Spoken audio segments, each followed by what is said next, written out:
লা আকুলু আলিফ লাম মিম হারফুন, পয়গম্বর বলেন আমি বলছি না আলিফ লাম মিম একটা হরফ, ওয়ালাকিন আলিফুন হরফ, বরঞ্চ আলিফ একটা হরফ, ওয়া লামুন হরফ, লাম আলাদা আরেকটা হরফ, ওয়া মিমুন হরফ, মিম আলাদা একটা হরফ।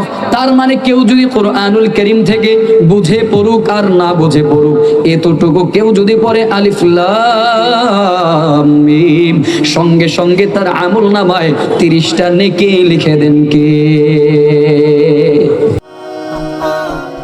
Sunnah of Madina, the Islamic YouTube channel.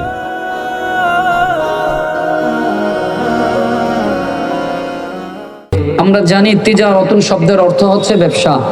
আল্লাহ তাআলা বলেন তিজারাতাল লান তাবুর, বলে আমার সাথে যদি ব্যবসা করো তো এই কাজগুলো যদি করতে পারো, আল্লাহ বলেন তিজারাতাল লান তাবুর, তো কোনোদিন তোমাদের ব্যবসায় লস হবে না, ক্ষতি হবে না, ধ্বংস হবে না। ব্যবসাটা আল্লাহর সাথে কিভাবে করো? মুফাসসিরিনে কেরামগণ এই আয়াতে কারিমার মধ্যে মুফাসসিরগণ বলেন আল্লাহ তাআলা এই আয়াতে 3টা কাজ দিয়েছেন, বলে এই 3টা কাজের বিনিময়ে বান্দা আল্লাহর সাথে ব্যবসা করবে। সে কাজগুলো কি? রব্বুল ইজ্জত জালাল আল্লাহ তাআলা বলেন ইন্নাল্লাযীনা ইয়াতলুনা কিতাবাল্লাহ ওয়া আকামুস সালাহ ওয়া আনফাকু মিম্মা রাযাকনাহুম। রব্বুল ইজ্জত জালাল আল্লাহ পাক রব্বুল আলামিন সূরা ফাতিরের 29 নম্বর আয়াতে কারিমার মধ্যে কিছু কাজ দিয়েছেন, কিছু কর্ম দিয়েছেন। এর মধ্যে 1 নম্বর কাজ হলো ইন্নাল্লাযীনা ইয়াতলুনা কিতাবাল্লাহ, নিশ্চয়ই যারা আল্লাহ তাআলার কিতাব মানে কোরআনুল কারীমের তেলাওয়াত যারা করবে, আল্লাহর তেলাওয়াত যারা করবে, এটা হলো প্রথম নম্বর কাজ। দ্বিতীয় নম্বর কাজ হলো আকামুস সালাহ, যারা নামাজ কায়েম করবে, অর্থাৎ যথাযথভাবে যারা সালাত আদায় করবে। 3 নম্বরে ওয়া আনফাকু মিম্মা রাযাকনাহুম সিররান ওয়া আলানিয়াতান ইয়ারজুনা তিজারাতাল লান তাবুর, আল্লাহ তাআলার দেয়া নিয়ামত সম্পদ থেকে, আল্লাহর দেয়া রিজিক থেকে আল্লাহর সন্তুষ্টির জন্য বান্দা ব্যয় করবে, চাই সেটা প্রকাশ্যে হোক, চাই সেটা গোপনে হোক। বলে এই 3টা কাজ যারা করবে আল্লাহ তাআলা বলেন তিজারাতাল লান তাবুর, বলে এরা আমি আল্লাহর সাথে এমন একটা ব্যবসার আশা করবে যেই ব্যবসার মধ্যে কোনো লস নাই, যেই ব্যবসায় কোনো ক্ষতি নাই। তাহলে 3 কাজের মধ্যে প্রথম নাম্বার কাজ হলো কোরআনুল কারীমের তিলাওয়াত। মার্কাজউদ্দিন মাদ্রাসা মসজিদ কমপ্লেক্স, এই মাদ্রাসা মসজিদ কমপ্লেক্সে যারা শিক্ষা গ্রহণ করবে এরা আল্লাহ তাআলার কোরআনুল কারীমের, আল্লাহ তাআলার কিতাবের শিক্ষা অর্জন করবে। আল্লাহর কোরআনের শিক্ষা অর্জন করতে পারা, আল্লাহর কোরআনের তেলাওয়াত করতে পারা, এটা দামি একটা ব্যাপার, বড় দামি একটা বিষয়।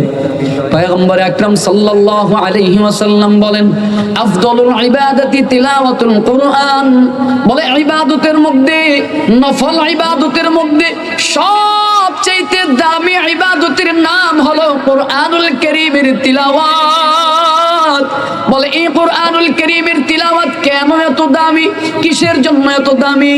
যদিও আমরা দেখি এটা সাদা পাতার মধ্যে কালো কালির আরবি হরফ লেখা, কিন্তু বস্তুত এই সাদা পাতার কালো কালির লেখাগুলো দুনিয়ার কোনো মানুষের কালাম নয়, দুনিয়ার কোনো মানুষের কথা নয়। বলে এই সাদা পাতার কালো কালির আরবি হরফগুলো আসমান জমিনের রব, আপনার আমার রব আল্লাহ তাআলার জবান থেকে বের হয়ে আসা আল্লাহর কালাম। আল্লাহু আকবার বলেন না? তাহলে যারা কোরআনুল কারীমের তেলাওয়াত করবে এরা দুনিয়ার কোনো পাঠ্যপুস্তক তেলাওয়াত করবে না।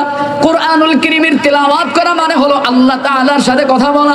আমরা জানি মুসা কালিমুল্লাহ, আল্লাহর সাথে দুনিয়া থেকে তিনি কথা বলতে পারতো। বলে কেমনে কথা বলতেন? নির্দিষ্ট সময়ের মধ্যে যাওয়া লাগতো, নির্দিষ্ট সীমানার মধ্যে যাওয়া লাগতো, নির্দিষ্ট জায়গা মতো যাওয়া লাগতো। জায়গা মতো না গেলে কথা বলতে পারতেন না, সীমানার মধ্যে না গেলে কথা বলতে পারতেন না, সময় অতিক্রান্ত হয়ে গেলে কথা বলতে পারতেন না। পয়গম্বর মুসা আলাইহিস সালাম আল্লাহ তাআলার কাছে জানতে চায়, আল্লাহ দুনিয়ায় আমি যেমনি করে আপনার সাথে কথা বলতে পারি সরাসরি, আমার পরে আর কেউ কি আসবে যারা আপনার সাথে দুনিয়ায় থেকে কথা বলতে পারবে? মুসা পয়গম্বরকে আল্লাহ তাআলা জানায় দেয়, মুসা তুমি আমি আল্লাহর সাথে কথা বলার জন্য নির্দিষ্ট জায়গায় আসতে হয়। আমি মালিকের সাথে কথা বলার জন্য সীমানার মধ্যে আসা লাগে। সময় অতিক্রান্ত হয়ে গেলে কথা বলতে পারো না। কিন্তু মুসা তুমি জেনে রাখো, তোমার পরে আমি এমন একটা জাতি দুনিয়ার মধ্যে প্রেরণ করব, বলে যেই জাতিটা আমি আল্লাহর সাথে কথা বলবে, তারা কথা বলার জন্য কোনো সময় লাগবে না, ওরা কথা বলার জন্য কোনো জায়গা লাগবে না, ওরা কথা বলার জন্য কোনো সীমানা লাগবে না, ওরা যখন ইচ্ছা যেভাবে ইচ্ছা পোষণ করবে আর আমি আল্লাহর সাথে কথা বলতে পারবে। পয়গম্বর মুসা আলাইহিস সালাম জানতে চায়, আল্লাহ কেমন করি বা সম্ভব, কারাই বা তারা? আল্লাহ জানায় দে মুসা ওরা হলো আমার আখিরি জামানার পয়গম্বর, আমার প্যারা হাবিব, আমার দুস্ত মুহাম্মাদুর রাসূলুল্লাহ সাল্লাল্লাহু আলাইহি ওয়াসাল্লামের উম্মতগণ। আমি পয়গম্বরের উপরে যে মুজিজা কুরআনুল কারীম নাযিল করব, বলে ওই মুজিজা আমার আখিরি জামানার পয়গম্বর তেলাওয়াত করবে আর আমি আল্লাহর সাথে কথা বলা হয়ে যাবে। একটু পড়েন না সুবহানাল্লাহ। এই কুরআনুল কারীম তেলাওয়াত করলে কেমন লাভ, কেমন ফায়দা? عن عبد الله بن مسعود رضي الله تعالى عنه قال قال رسول الله صلى الله عليه وسلم من قرأ حرفا في كتاب الله فله به حسنة والحسنة بعشر أمثالها لا أقول ألف لام ميم حرف ولكن ألف حرف ولام حرف وميم حرف। আব্দুল্লাহ ইবনে মাসউদ রাদিয়াল্লাহু তাআলা আনহু থেকে বর্ণিত, তিনি বলেন পয়গম্বর আকরাম সাল্লাল্লাহু আলাইহি ওয়াসাল্লাম ইরশাদ করেছেন, রাসূল বলেন মান ক্বারাআ হারফান ফি কিতাবিল্লাহ, যে ব্যক্তি আল্লাহ তাআলার কোরআনুল কারীম থেকে একটা হরফ তেলাওয়াত করবে, একটা অক্ষর তেলাওয়াত করবে, ফালাহু বিহি হাসানাহ, বলে তার জন্য একটা উত্তম প্রতিদান, উত্তম নেকি রয়েছে। ওয়াল হাসানাতু বিআশরি আমসালিহা, রাসূল বলেন আর একটা নেকির সমান সমান হলো 10টা নেকি। তার মানে কেউ যদি কোরআনুল কারীম থেকে একটা অক্ষর তেলাওয়াত করে, আল্লাহ তাআলা তার আমলনামার মধ্যে কমপক্ষে 10টা নেকি লিখে দেয়। রাসূল বলেন লা আকুলু আলিফ লাম মিম হারফুন, পয়গম্বর বলেন আমি বলছি না আলিফ লাম মিম একটা হরফ, ওয়ালাকিন আলিফুন হরফ, বরঞ্চ আলিফ একটা হরফ, ওয়া লামুন হরফ, লাম আলাদা আরেকটা হরফ, ওয়া মিমুন হরফ, মিম আলাদা একটা হরফ। তার মানে কেউ যদি কোরআনুল কারীম থেকে বুঝে পড়ুক আর না বুঝে পড়ুক, এতটুকু কেউ যদি পড়ে আলিফ লাম মিম, সঙ্গে সঙ্গে তার আমলনামায় 30টা নেকি লিখে দেন কে? আরেকটু আওয়াজ করে বলেন না কে? তাহলে পয়গম্বর আকরাম সাল্লাল্লাহু আলাইহি ওয়াসাল্লামের হাদিস কি সত্য না মিথ্যা? কোরআন পড়লে বলেন তো তাহলে লাভ নাকি লস? প্রতিটা হরফের বিনিময়ে 10টা করে নেকি দেন কে? কেউ বুঝে পড়ুক আর না বুঝে পড়ুক, আমলনামার মধ্যে 10টা নেকি উঠায়া দেন আল্লাহ। এজন্য কোরআনুল কারীমের তেলাওয়াত লাগবে, কোরআনের মুহাব্বত লাগবে। পয়গম্বর আরেক হাদিসের ভাষায় জানায়া দেন, আন আবি উমামা রাদিয়াল্লাহু তাআলা আনহু قال قال رسول الله صلى الله عليه وسلم اقرأوا القرآن فإنه يأتي يوم القيامة شافعا لأصحابه। আবু উমামা বাহিলি রাদিয়াল্লাহু তাআলা আনহু থেকে বর্ণিত, তিনি বলেন সামি'তু রাসূলুল্লাহ সাল্লাল্লাহু আলাইহি ওয়াসাল্লাম ইয়াকুল, বলে পয়গম্বর আকরাম সাল্লাল্লাহু আলাইহি ওয়াসাল্লাম কে বলতে শুনেছি, রাসূল বলেন ইকরাউল কুরআন, বলে কোরআনুল কারীমের তেলাওয়াত করো, কোরআনের তেলাওয়াত করো। ফাইন্নাহু ইয়াতি ইয়াউমাল কিয়ামাতি শাফিআন লিআসহাবি, বলে কেননা এই কোরআন কিয়ামতের ময়দানে বান্দাকে ধরে ধরে সুপারিশ করে করে জান্নাতে নিয়ে যাবে। তাহলে কোরআনের সুপারিশ যদি আমাদের পেতে হয়, কোরআনের তেলাওয়াত লাগবে। পয়গম্বরের হাদিস বড় সত্য, পয়গম্বরের হাদিসের উপরে যদি ইয়াকিন বিশ্বাস না থাকে তো ঈমান থাকবে না।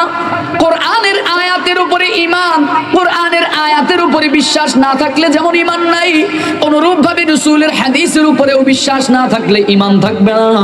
রাসূল বলেন ইকরাউল কোরআন, কোরআনের তেলাওয়াত করো, কোরআনের তেলাওয়াত করো, কেননা এই কোরআনটা কিয়ামতের ময়দানে বান্দাকে সুপারিশ করে করে সুপারিশ করে করে জান্নাতের মধ্যে নিয়ে যাবে।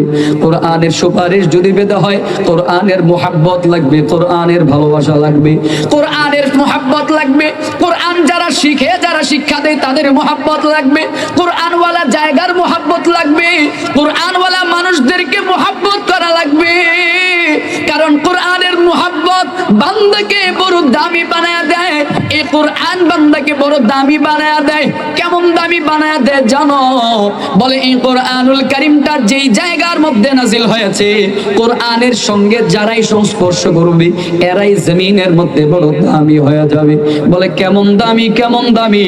যেই মক্কা নগরীতে কোরআন নাজিল হলো, যেই মদিনাতে কোরআন নাজিল হলো, বলে পৃথিবীর মধ্যে সবচাইতে দামি শহর হলো মক্কা এবং মদিনা। বলে কোরআনের বরকত, কোরআনের মুহাব্বত। কোরআনুল কারীমটা যেই গুহার মধ্যে নাজিল হলো, প্রথম যেই গুহায় নাজিল হলো, ওই গুহাটা পৃথিবীর শ্রেষ্ঠ গুহা হয়ে গেল। বলে এই কোরআনুল কারীমের সংস্পর্শে যারাই আসবে তারাই দামি। কেমন দামি জানো? এই কোরআনুল কারীমের সংস্পর্শে আসলেন আবু বকর। বলে আবু বকর ইবনে কুহাফা কোরআনের সংস্পর্শে নিজেকে নিয়ে আসার কারণে সিদ্দিকে আকবর হয়ে গেল।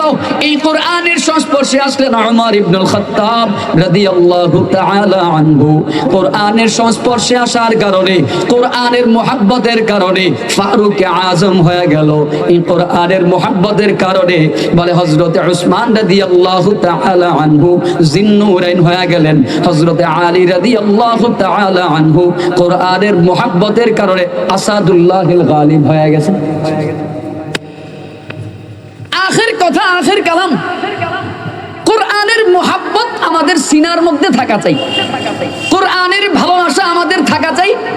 কোরআনের মুহাব্বত যদি সিনার মধ্যে রাখতে পারি, কোরআনের ভালোবাসা যদি অন্তরে রাখতে পারি, ফাইন্নাহু ইয়াতি ইয়াউমাল কিয়ামাতি শাফিআন লিআসহাবি। কোরআনের সুপারিশ যদি পেতে হয় কোরআনের তেলাওয়াত লাগবে। তেলাওয়াত করতে পারি না তো যারা তেলাওয়াত করতে পারে তাদের মুহাব্বত করো। এই যে মারকাজউদ্দিন মাদ্রাসা, এটা কোরআনের মারকাজ, কোরআনের মারকাজ। এই মাদ্রাসায় বাচ্চাদেরকে কোরআনুল কারীম শিক্ষা দেওয়া হয়। আর যারা কোরআন শিখে, রাসূলের হাদিসের ভাষায় কি বলা হয়, প্রসিদ্ধ হাদিস, পরিচিত হাদিস, খায়রুকুম মান তাআল্লামাল কুরআনা ওয়া আল্লামা। জমিনের মধ্যে তারাই দামি, জমিনের মধ্যে তারাই শ্রেষ্ঠ। বলে কারা? যারা নিজেরা কোরআন শিখে এবং শিক্ষা দেয়, ওরাই হলো জমিনের মধ্যে শ্রেষ্ঠ, ওরাই হলো জমিনের মধ্যে দামি। রাসূল কোনোদিন ইঞ্জিনিয়ারকে দামি বলেন নাই, রাসূল কখনো ডাক্তারকে দামি বলেন নাই, রাসূল কখনো প্রফেসরকে দামি বলেন নাই, উকিল, ব্যারিস্টার, ওএমপি মন্ত্রীকে দামি বলেন নাই। রাসূল তাদেরকে আফদল বলেছেন, রাসূল তাদেরকে খায়র বলেছেন, রাসূল তাদেরকে উত্তম বলেছেন। কারা? যারা কোরআনের সাথে সম্পর্ক করে, যারা নিজেরা কোরআন শিখে, যারা অন্যকে কোরআন শিক্ষা দেয়। এজন্য দোস্ত, আমাদের অন্তরের মধ্যে কোরআনের মুহাব্বত লাগবে। যারা কোরআন শিখে তাদের মুহাব্বত লাগবে। যে জায়গায় কোরআন শিক্ষা দেওয়া হয় ওই জায়গার মুহাব্বত রাখবে। আল্লাহ তাআলা আমাদের সবাইকে মারকাজউদ্দিন মাদ্রাসা সহ গোটা পৃথিবী জুড়ে কোরআনের যত মারকাজ রয়েছে, কোরআনের যত মাদ্রাসা রয়েছে, সবগুলোর প্রতি আল্লাহ আমাদের মুহাব্বত রাখার তৌফিক দান করুক।